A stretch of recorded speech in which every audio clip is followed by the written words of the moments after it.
it's good to look at Nigeria's history. Yes. Well, you must look at it. In 1955 to 1960, the western region of Nigeria, which was from Yaba to Asaba, to the Niger Bridge in Asaba, that was western region, had a first-class cabinet, a first-class government, first-class leadership, first class. And if certain things hadn't happened, maybe through peer pressure, Western region would have driven growth, and the rest of Nigeria, the other two regions, would have run after it, which was what happened, primarily up until the issues that came up in 1963-64. I suppose Edo State can replicate that. Which is where I was going. That the way I see Nigeria today, I'm not quite sure that the federal government is going to solve our problems. It's not going to. So we have to come back to the states. The states are nearer the people. So if we can get leadership into 6, 7 good leadership into 6, 7, 8 states, Nigeria is going to take off before we realize it, because those 6, 7, 8 states, by pull pressure, will pull some of the other peers, particularly border states peers, up. By peer pressure, some of those other states will look at the states that are doing very well and say, come on, what am I going to tell my people?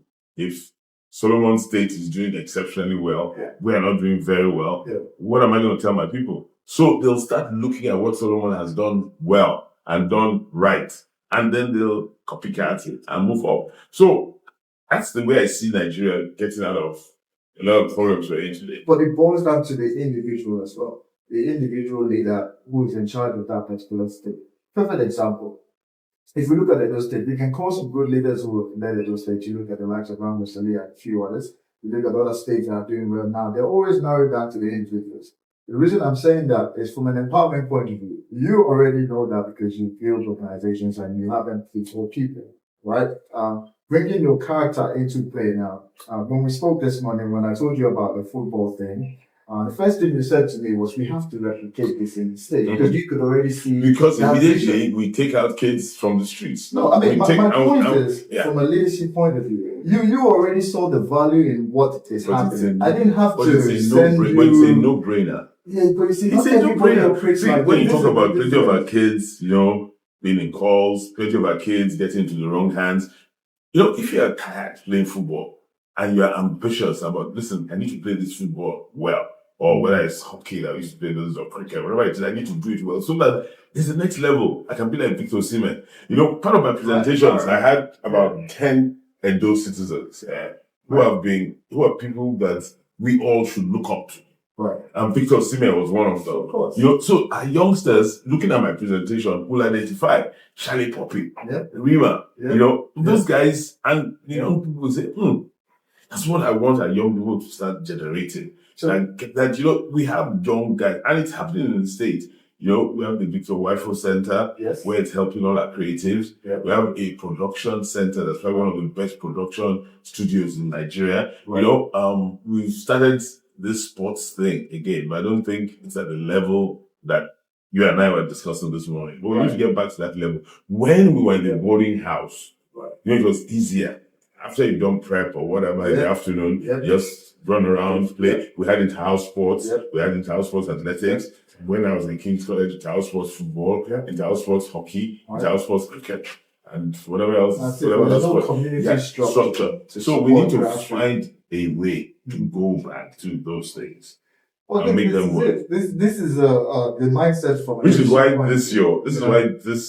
your sports thing will be fantastic for the States. Yeah, but I know a governor that tried that many years ago when Bukola Saraki was governor. Right. In Kwara. They had the sports academy and all that. And in my conversations with him, I think it helped a lot. It does. In getting the young people off the streets. That's the whole point. Some people miss the trick. They think you're just bringing sports and that's it. No, you actually know. I have a friend, the guy called Judo Roommate from Sabonida, right? Been my friend for years. And he tried to sell this. He was chairman of Sports Commission for a few years, But they soon tossed him out, because of all kinds of games going on there. Well, it's the games that we're worried about. Because if we bring the ideas, for instance, I didn't have to sell it to you, right?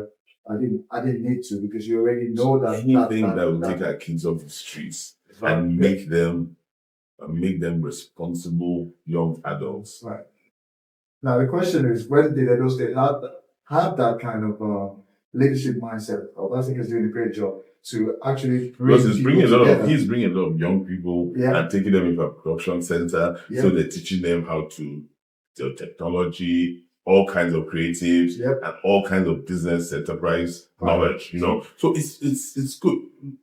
Anything that takes our kids off the streets and then move them, like you rightly said, to the next level, so that they become experts. You know, for instance, now there are those that think many of our young men, particularly, use their great technological knowledge for things that are not very nice. That same knowledge, and we'll come to this, your value system that you're talking about.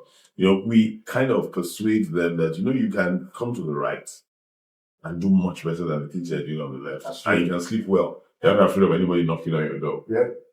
So those are the kind of things. Those are the kind of things we need to get, and they can, you know, with kind of fiber optic cables that have been laid in Edo State, you can work from practically anywhere in Edo State. Okay, you said you were working from home today. You know, you could have been in anywhere in Edo State and be working from home. The only things that you would have been able to catch up with me. Yeah, the only things that you would have been able to catch up with each other as quickly as we did, but you could. And you know, and there are those things that are changing and becoming stronger, becoming better. So we need your mentees to get the stream of mind. We also need a lot of them to also feel Nigeria. You know, for me, the Jews, the Americans, their love of country. We need to replicate that. But I can understand. Many people say, what has the Nigerian state done for me? For me to elicit that kind of love for the state in return. I don't know where we're going to start from. Should it be the states that should show you love first, or should it be you that should show the state love first?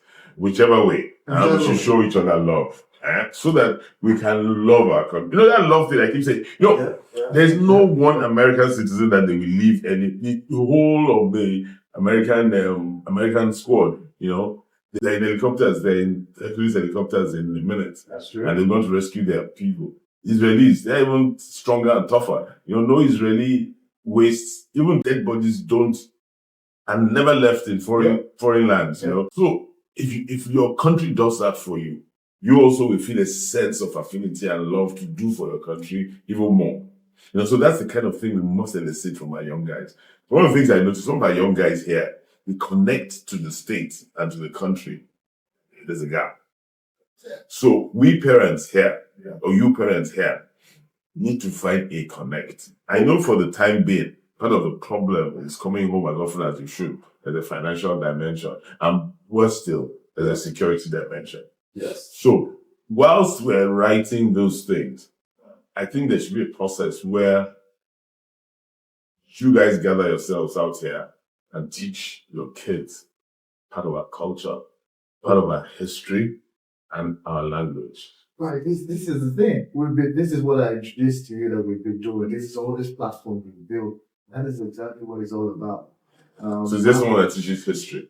Yeah, I mean, we have cultural events. We talk about. So we have cultural events. You know, for instance, from Edo State, you know, definitely, not just Edo South, the whole of Nigeria. Yeah, fantastic. Yeah. So we should teach our kids so that they can have this affinity. Many of them have no affinity whatsoever. Well, where we have the blocker in all this is trying to get the government involved in this process.